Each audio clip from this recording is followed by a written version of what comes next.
All right, here's my Q*bert, and all of a sudden it started doing this.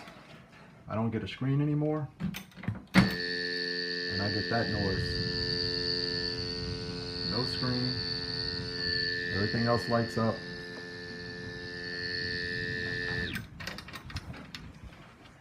And no fuses are bad. The monitor was recapped a long time ago. And yes, I know it's dusty. I'm gonna have to wipe it down. But anyways, that's just started doing it all of a sudden. It was working fine. And as the game was on by itself, it would slowly start making different noises, but it would still play. Now it doesn't come, the screen doesn't come to life, and that sound is the permanent sound that it's been making. And it's hasn't gone beyond that since it started doing that.